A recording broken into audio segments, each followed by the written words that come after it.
The keypad is the front door to the facility.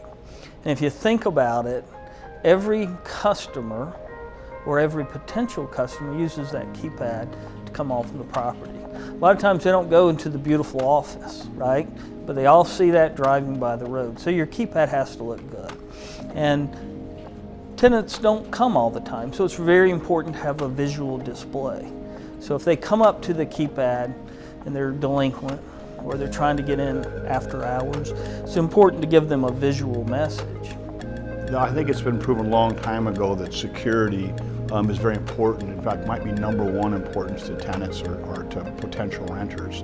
And so having an electronic gate system that actually has a specific code for each tenant versus everybody uses the same code allows you to charge more for your unit. So having the proper security allows you to have a higher revenue rate basically for each one of your units. People are entrusting self-storage facilities to protect their belongings. So I think making sure to have technology that keeps the bad guys out and only lets the good guys in is really that first step. So an access control system is the first piece, of a multi-layered security strategy. I mean, like they've got cameras here and other technology to help prevent that.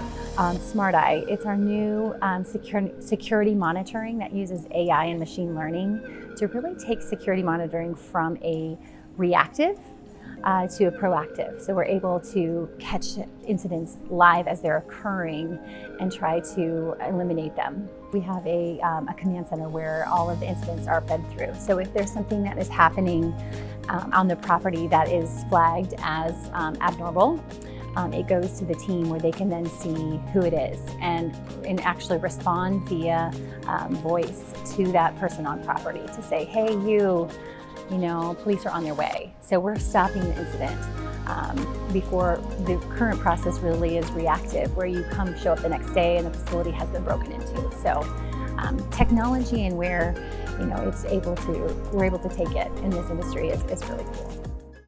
Well, I think to a large degree, I think our entire rental process is fairly a good example of where we have our new Insomniac V2 kiosk. And we use that as our leading client to think through our next generation API. So when you, as a kiosk, you're going to come in potentially as a new tenant. And so we need to create you and add you to a back-end system and take you through the entire rental process end to end. And so with that, we ended up generating a whole new API to address the end-to-end rental process. Obviously, we've just come out with a new line of kiosks, so we're certainly going to continue to focus on kiosk, call center, and storage treasures. Our kiosks here have been fully redesigned. Our interface is much larger, much brighter, and we are trying to just make a very clear and seamless experience for your customers coming into the facilities and being able to accomplish their goals, whether that be to rent a unit, log in as an existing customer to pay a bill, maybe they forgot their gate code, or if they started the process of a rental, whether online or through a reservation, they can easily complete that here at the kiosk unassisted. A lot of the work that we've done has been through surveys and click tests, heat mapping, and so now we feel like we've gotten to a very good point for us to get this out there and continue to get feedback, continue to improve upon this design. I would definitely say the Insomniac kiosk line, especially our new 20 series, which was sitting right behind. A lot of research and development has gone into the user experience. The whole process has been so tested, and so this is really what OpenTech is known for. My greatest aspiration for self-storage is that we would become more of a leader than a follower in technology. If you think about the self-storage vertical, in general, we tend to be a little risk adverse. Technology's changed an awful lot. Automation has changed an awful lot. We first started, people thought, oh gosh, we're going to put everybody out of a job. We've been at it for 16 years, and it turned out that unemployment's as low as it's ever been. So either we failed, or maybe automation doesn't necessarily put everybody out of a job. Well, I would say all people buy technology for really 4 reasons. That's reduce risk, reduce cost, increase revenue, and increase customer satisfaction. I think that's the only reason people invest in technology.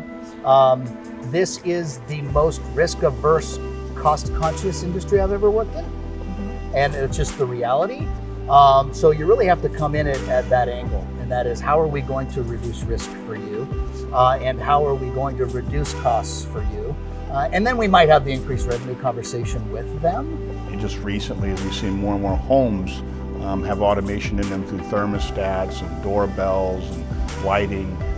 People are starting to all get that very comfortable with that, and they're starting to understand that also can work in their business as well. I think the investment by the REITs and all of the top operators in technology to automate many things, in some ways is forcing smaller operators to do so, to compete.